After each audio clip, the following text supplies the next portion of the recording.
Bonjour, dans ma chaîne YouTube français aussi, hein. On va suivre dans le même projet. Projet 3. Réaliser un recueil de consignes pour se comporter en éco-citoyen. Séquence 1. J'incite à l'utilisation des énergies propres. Activité. Compréhension de l'écrit de. On commence par l'éveil de l'intérêt. La question. Les énergies renouvelables, ce sont des énergies propres ou bien des énergies polluantes. Choisis la bonne réponse. La réponse, les énergies renouvelables, ce sont des énergies propres. Voici le support maintenant, je vais lire. Utiliser l'énergie renouvelable chez soi. On pollue moins en utilisant les énergies renouvelables à la place des énergies fossiles. Pétrole, gaz naturel. De ce fait, vous pouvez vraiment envisager la construction d'une maison à économie d'énergie, produire votre électricité en utilisant le solaire ou l'éolien, entreprendre des travaux en économie d'énergie dans votre maison actuelle, faire des économies d'énergie en isolation, faire appel à des accessoires non gourmands en énergie comme les ampoules à économie d'énergie. Lors de l'achat d'un électroménager, il est important de savoir lire les étiquettes correspondant à la classe énergétique de votre appareil. Utilisez des récupérateurs d'eau pour économiser l'eau et donc réduire votre facture de consommation. Document du site internet. Utilise des éléments paratextuels maintenant. La première question. Que vois-tu sur la photo? La réponse, je vois sur la photo des panneaux solaires et des éoliennes. Deuxième question. Quel est le titre de ce texte? La réponse, le titre de ce texte est Utiliser l'énergie renouvelable chez soi. Troisième question. Qui est l'auteur de ce texte? La réponse, l'auteur de ce texte est anonyme ou bien absent. Quatrième question. Quelle est la source de ce texte? La réponse, la source de ce texte est le site internet. Lecture-exploitation maintenant. La première question.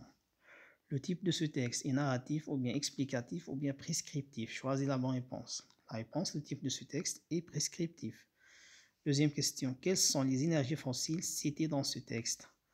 La réponse, les énergies fossiles citées dans ce texte sont le pétrole et le gaz.